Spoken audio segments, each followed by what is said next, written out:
درود دوستان، یک ابر غذا یا غذای دارویی یا مثلا بهتون معرفی کنم دوستان، این گیاهی که خداوند به انسان لطف کرده و آفریده بسیار غذاییت بالایی داره، مخصوصا که الان مردم کمتر میتونن از منابع پروتئینی و گوشتی استفاده کنن. این دارو بسیار، این غذا بسیار چیز عالی هستش با اسم اسپرولینا یا همین ابر غذا که بهش میگن. اسپرولینا بسیار یک جلبک طبیعی هستش که ویتامین های بسیار زیادی ها داره. اینجا ملاحظه میکنید که نوشته 2 برابر تخم مرغ پروتئین داره، 56 برابر اسفناج آهن داره، 3 برابر شیر کلسیم داره، 25 برابر هویج بتا کارتون داره، 2 برابر ماهی B12 داره، 11 برابر روغن زیتون امگا 3 داره، 4 برابر بادام منیزیم داره، 3 برابر بادام زمینی زینک داره، 4 برابر فندق ویتامین ای داره، 3 برابر کاو پتاسیم داره، 2 برابر توت‌فرنگی آنتی اکسیدان داره. مقداری از خواصش که نوشته برای چه مشکلات خوب هستش میتونیم که بگیم اثرات قوی. وقتی میگه اثرات قوی یعنی امتحان شده است در کاهش وزن، که کسایی که میخوان وزنشون کم بشه میتونن قبل غذاشون دارو را استفاده کنن که برای کم خونی، تقویت مو، زیبایی پوست، التهاب، کسایی که سیارپیشون بالا هستش، افرادی که کبد چرب دارن، چربی خون، افزایش انرژی، کسایی که ضعف دارن، تقویت سیستم ایمنی.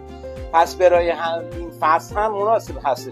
منتها دوستان توجه داشته باشید کسایی که باید سیستم ایمنیشون پایین باشه، مثل بیماری هایی که خود ایمنی یا اتو ایمنی که میگن، مثل بیماری لوپوس، این افراد نمیتونن استفاده کنن مگر که با مشورت پزشک متخصص خودشون.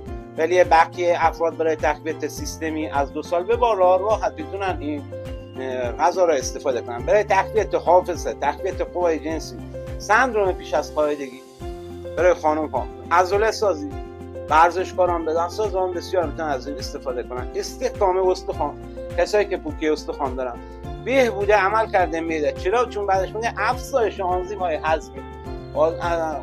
هضمی را زیاد میکنه و بسیار برای تقویت بینایی مفید است و بسیار خواص دیگری هم داره که میتونید چیکار کنید، شما سرچ کنید و از خواصش بهره ببرید.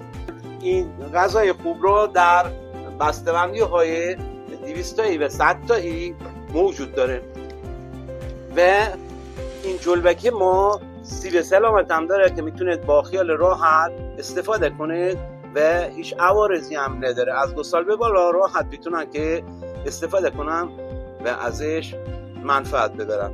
امیدوارم که همه دوستان از این گیاه، این نعمت خوبی که خدا هم به ما عطا کرده استفاده کنید و سود ببرید.